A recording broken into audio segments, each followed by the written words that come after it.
Hello hi, मी कल्पना तिडके. कल्पना तिडके या रेसिपीमध्ये मी आपलं स्वागत करत आहे. भाज्यांचा वापर करून बनवा रोगप्रतिकारक शक्ती वाढवणारे व कॅल्शियम मिळणारे नाचणीचे सूप. कढई तापत ठेवली आहे, त्यामध्ये 1 चमचा तूप टाकून घेऊया. त्यामध्ये टाकून घेऊया 1 तमालपत्र, छोटासा दालचिनीचा तुकडा, 2 लवंगा, चिमूटभर हिंग, लसणाच्या पाकळ्या. लसणाचे बारीक बारीक असे तुकडे करून घेतलेले आणि ते आपण टाकून घेत आहोत. लसूण चांगला परतून घ्यायचा आहे. आलं आणि हा पाथीचा बारीक चिरलेला कांदा, एकदम थोडं थोडं साहित्य टाकायचंय.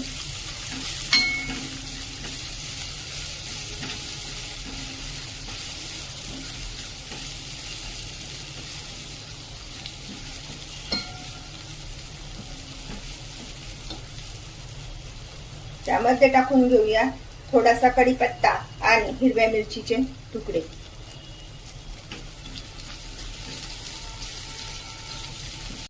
पद्धतीने कांदा आणि सगळं साहित्य व्यवस्थित परतलं गेलंय. तर त्यामध्ये आता आपण या सगळ्या भाज्या टाकून घेणार आहोत. त्यामध्ये शिमला मिरची आहे, नंतर गाजर आहे, गाजराचे बारीक बारीक तुकडे करून घेतलेले, फरसबी आहे, थोडासा फ्लावर आहे, थोडासा कोबी आहे आणि त्यानंतर कांद्याची पात. हे सगळं साहित्य आपण त्यामध्ये टाकून घेत आहोत. आणि आता ह्या भाज्या सगळ्या व्यवस्थित अशा छान परतून घ्यायच्या.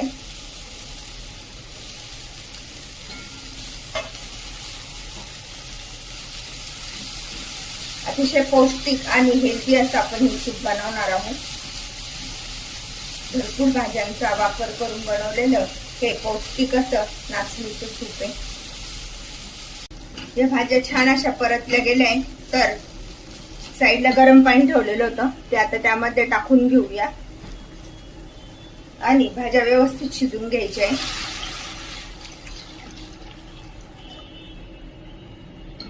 प्रथम आपण व्हेजिटेबल स्टॉक बनवून घेत आहोत. मापानुसार 2 चमचे नाचणीचं पीठ घेतलेलं आहे, म्हणजे नागलीचं पीठ घेतलेलं आहे. तर ते गार पाण्याच्या साहाय्याने अगोदर एकत्र करून घेऊया. जर गरम पाण्यामध्ये तसंच टाकलं तर गाठी तयार होतात. त्यामुळे हे पीठ असं व्यवस्थित एकत्र करून घ्यायचंय.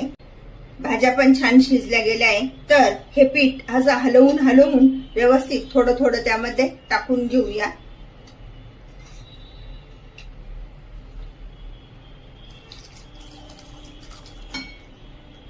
थंडीच्या दिवसामध्ये असे हे हेल्दी भाज्या आणि भरपूर कॅल्शियम असलेलं हे नाचणीचं पीठ थोडं पाणी टाकणार आहोत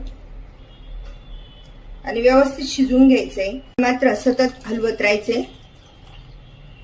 बघितलं ना, 2 चमचे नागलीच्या पिठामध्ये कितीतरी छान असं सूप तयार होतं. भरपूर कॅल्शियम आणि रोगप्रतिकारक शक्ती वाढवणारं हे नाचणीचं सूप आहे.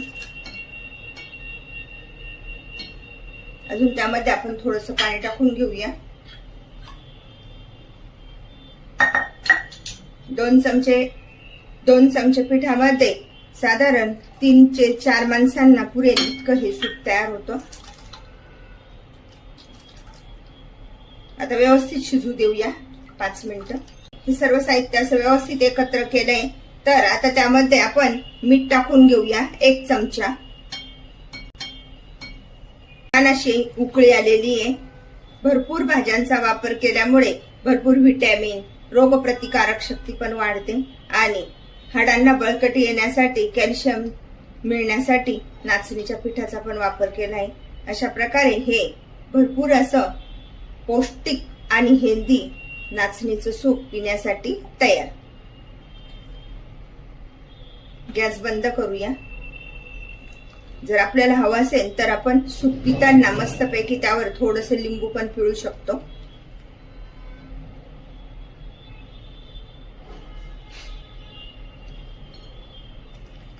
थंड वातावरणामध्ये घशाला गरमी आणण्यासाठी बनवलेलं हे असं हेल्दी व पौष्टिक सूप पिण्यासाठी तयार. गॅस बंद करूया आणि मस्तपैकी सूपचा आस्वाद घेऊया. भरपूर भाज्यांचा वापर करून बनवा अशा प्रकारचे नाचणीचे सूप. अशा प्रकारचे सूप तुम्ही पण बनवा आणि मला मात्र कळवा कसे झाले ते. लाईक अँड सबस्क्राईब करायला विसरू नका. पुन्हा आपण भेटूया नवीन रेसिपीसह. थँक्यू.